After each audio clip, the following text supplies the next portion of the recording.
Assalamualaikum warahmatullahi wabarakatuh. Jadi di sini saya akan menjelaskan tentang tata cara meminjam bahan koleksi di e-Kalsel. Hal yang pertama kita lakukan adalah kita buka, yang pastinya kita download terlebih dahulu aplikasi tersebut. Kalau sudah di-download, maka kita buka aplikasinya. Nah, di sini kita disuguhkan beberapa bahan koleksi yang memang sudah disediakan oleh perpustakaan digital e-Kalsel ini. Nah, perlu diingatkan bahwasanya sebelum kita meminjam bahan koleksi yang ada di Kalsel ini, kita harus memperhatikan keanggotaan kita terlebih dahulu, apakah sudah terdaftar atau belum. Nah, untuk cara loginnya tadi sudah disampaikan oleh rekan saya. Maka di sini saya akan menampilkan bagaimana profil pengguna yang sudah terdaftar di Kalsel. Nah, jadi tampilannya seperti ini ya. Ada nama pengguna kita, terus di deskripsi profil pengguna ada email kita tercantum. Terus ada followers dan followingnya masih 0 karena akun ini masih newbie. Terus catatan pribadi dan bantuan kebijakan. Setelah keanggotaan sudah terdaftar, maka kita dapat meminjam. Untuk meminjam buku ini lumayan terbilang banyak caranya. Yang pertama yaitu kita bisa langsung men-search buku apa yang ingin kita cari. Misal teknik mesin misal. Maka kita bisa mencarinya di koleksi e-pustaka atau pengguna.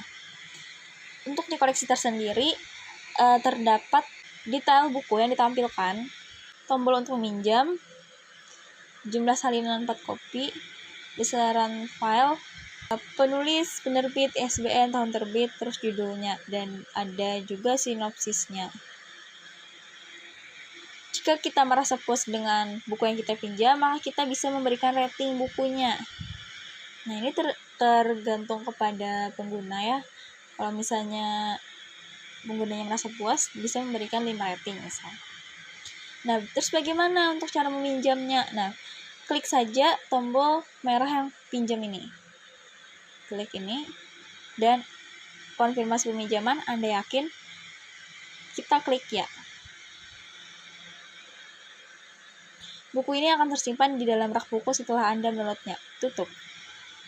Nah, jika tombol berubah menjadi warna biru, artinya buku ini sudah dapat kita baca. Coba kita buka. Nah, sudah terlihat.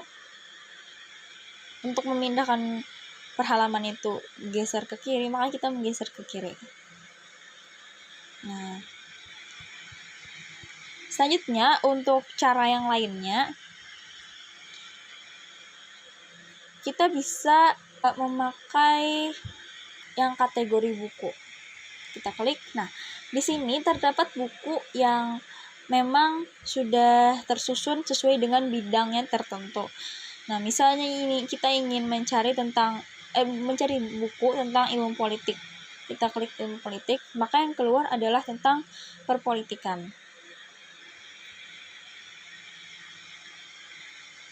Selanjutnya, untuk kategori e-pustaka ini lebih kepada yang dikategorikan pada satu bidang yang sudah memang mencakup ke satu bidangnya begitu. Ini ada pemerintah, misalnya kita mencari buku tentang pemerintahan, maka yang keluar adalah koleksi instansi atau lembaga pemerintahan. Misalnya kita mencari tentang kategori tokoh, nah maka yang keluar adalah tokoh-tokoh dengan koleksi buku yang beliau tampilkan begitu.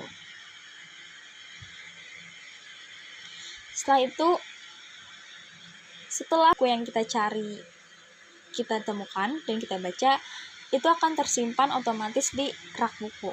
Nah, jadi saya di sini meminjam 3 buku misalnya. Ada buku Masa Kejayaan Islam, buku Pengantar Kejuruan Mesin, dan buku Fiksi Cinta Monyet. Nah, untuk meminjam pun batasnya ada 3 koleksi saja. Nah, terus untuk mengembalikan bukunya juga hanya bisa dilakukan keesokan harinya setelah kita meminjam. Nah, bisa kita coba nih. Kalau misalnya kita ingin mengembalikan bukunya, kita kembalikan, maka akan tampil buku ini baru bisa dikembalikan dalam waktu 1 kali 24 jam setelah masa dipinjam. Jadi harus menunggu 1 hari dulu baru buku ini dapat dikembalikan. Tapi kalau seandainya kita lupa untuk mengembalikan buku yang memang sudah lama kita pinjam, maka itu akan terhapus otomatis. Nah, dengan hal ini kita sudah dapat membaca buku yang kita pinjam.